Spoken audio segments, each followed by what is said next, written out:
আমরা first breakfast করার জন্য মঙ্গলপুর বলে একটা জায়গায় দাঁড়ালাম। তো এখানে আমাদের ব্রেকফাস্টের জন্য 15 মিনিট টাইম দিয়েছে, তাই বেশি লেট করা যাবে না। এরপরে এখানে ব্রেকফাস্টটা করে পরে আমরা পরবর্তী গন্তব্যে যাব। আমি পুরী ঘুরেছিলাম ওটিডিসির প্যাকেজে। খরচ পড়েছিল 595 টাকা।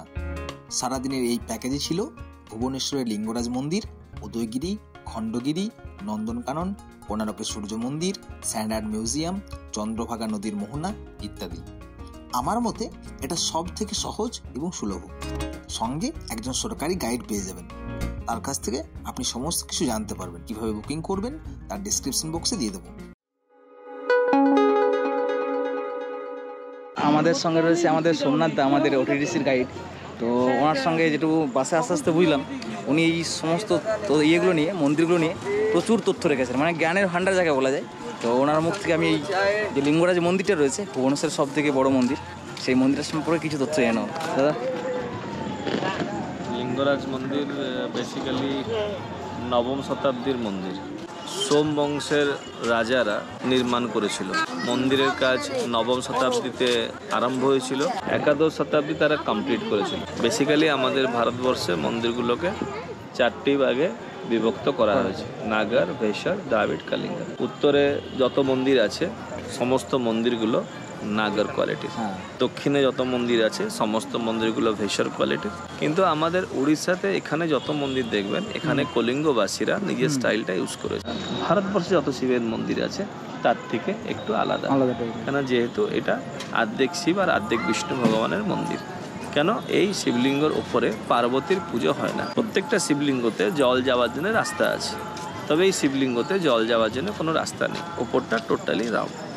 হরিহর একসাথে, বেলপাতা, তুলসী পাতা এখানে একসঙ্গে চড়ানো হয়।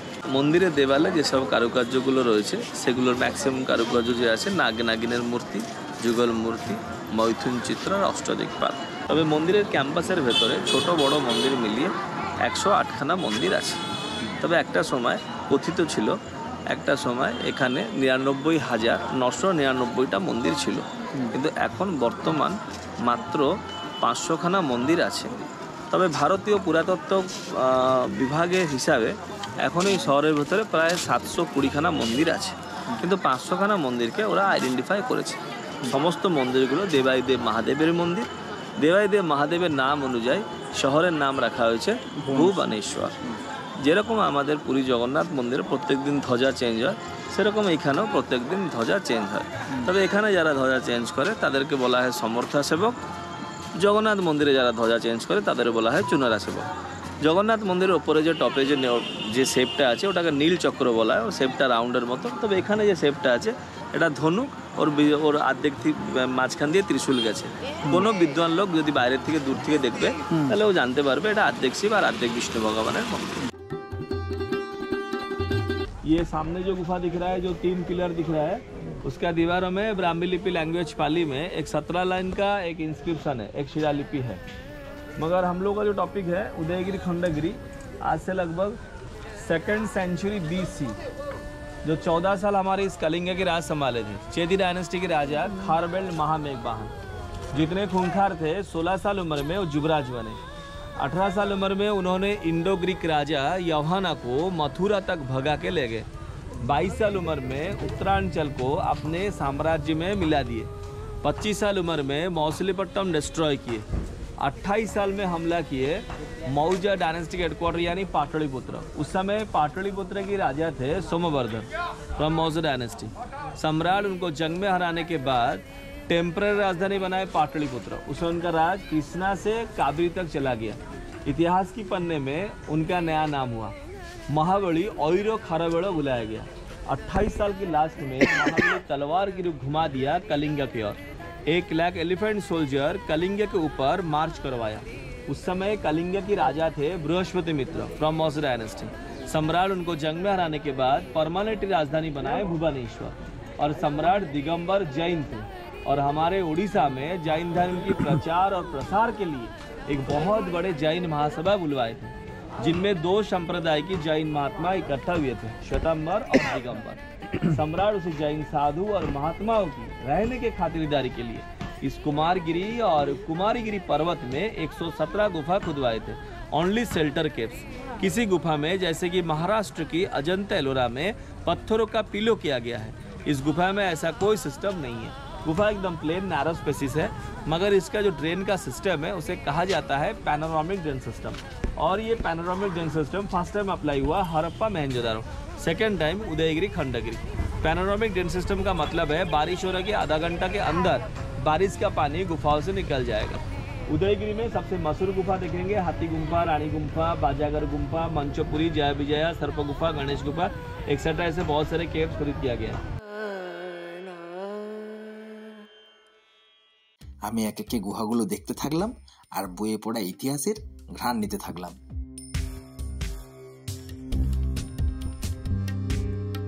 আমি রয়েছি এখন উদয়গিরিতে। এই উদয়গিরির যে পাহাড়ের স্তূপে যে গুহাগুলো রয়েছে, প্রচুর গুহা রয়েছে। এই গুহাগুলো জৈন সাধুদের জন্য থাকার জন্য ব্যবস্থা করা হয়েছিল। তো এই যে গুহাগুলো সব রয়েছে, আর আরও ওইগুলোর দিকে রয়েছে সব ভগ্নস্তূপ, ওইদিকে শহরটা, আর এইদিকে ওই যে খণ্ডগিরি।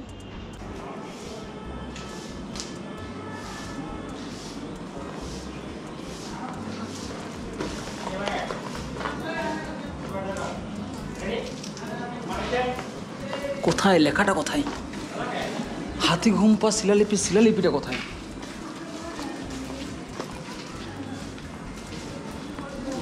শিলালিপিটা খুঁজে বেড়াচ্ছি কোথায় লেখা আছে। এগুলো কী সব লেখা রয়েছে? এগুলো মনে হচ্ছে বর্তমান যুগের লেখা, কিন্তু গুহাটার ভেতরে রয়েছি, কোথায় লেখাটা খুঁজে পাচ্ছি না। আর গাইড আমাদের এই তো পেয়েছি উপরে, এই ইউরেকা, এই যে উপরে। যেটা বলছিলাম সেটা হচ্ছে গিয়ে আমি রয়েছি এখন হাতি গুম্ফা শিলালিপির সামনে, যেটা আমরা ইতিহাস বই পড়েছি, কলিঙ্গরাজ খারবেলের হাতি গুম্ফা শিলালিপি। এই যে গুহাটার যে শিলালিপিটা, এটা আমি খুঁজে পাইনি। প্রথমে তো গুহাটাই খুঁজে পাইনি, ওইদিক ওদিক খুঁজছিলাম। 11-12 রয়েছে, 13টা খুঁজে পাইনি, 14টা নিচে রয়েছে। আমি শুনেছিলাম যে 13-র পরে 14 নাম্বারটাতে নাকি হাতি গুম্ফা শিলালিপি সংক্রান্ত আছে, তথ্য আছে। আর 15 নাম্বারটা এই সাইডে পেলাম, এক সাইডে লাস্টে, কিন্তু 14টা খুঁজে পাচ্ছিলাম না। যাই হোক, অবশেষে পেলাম। গুহাটা খুঁজে পাওয়ার পরে শিলালিপি খুঁজে বেড়াচ্ছিলাম, শিলালিপিটা কোথায় গেল। তো শিলালিপিটা এদিক ওদিক খোঁজার পরে দেখলাম এই যে উপরে রয়েছে, মানে ছাদের গায়ে ব্রাহ্মী লিপিতে লেখা, এই যে আপনার হাতি গুম্ফা শিলালিপি। কিছু তো পড়ে বুঝতে পারবো না, কিন্তু সেই ইতিহাসের ঘ্রাণ লেগে রয়েছে। আর এই যে গুহাটা দেখুন,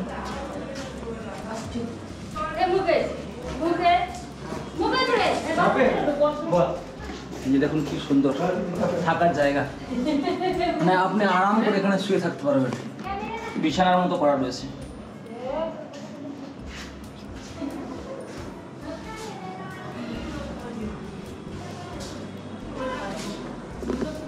আমাদের টাইম বেশিক্ষণ দেয়নি, ফলে আমরা বেশিক্ষণ থাকতে পারবো না এখানে।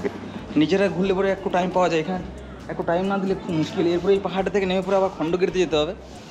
তো যাই হোক, যতটা সম্ভব পারা যায় খাবার করছি। সে দৌড়ে দৌড়ে হচ্ছে, এটা সত্যি করে বলতে কিচ্ছু দেখা যাচ্ছে না।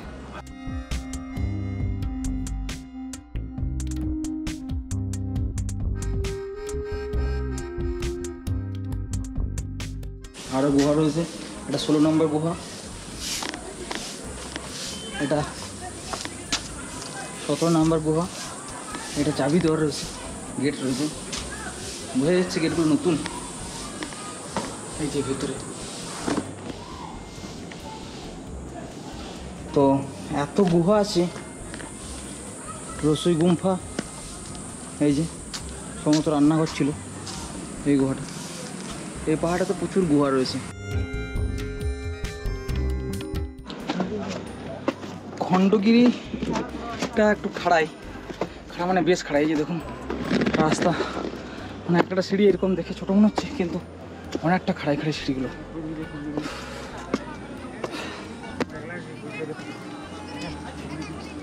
এই যে চলে এসেছি প্রায় মন্দিরের দোরগোড়ায়।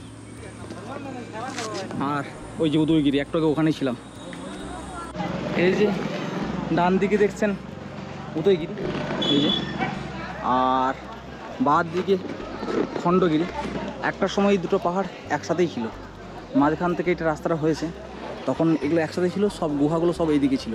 মানে এদিকে 4-5 গুহাগুলো দেখলাম রয়েছে, আর অন্য গুহাগুলো 16, 17, 13, 14, 15 এগুলো এদিকে রয়েছে। মানে দুটোই একটা সময় এইদিকে ছিল, একসাথে ছিল। এখন রাস্তা হয়ে গেছে, মানুষ কেটে কেটে রাস্তা বানিয়ে নিয়েছে।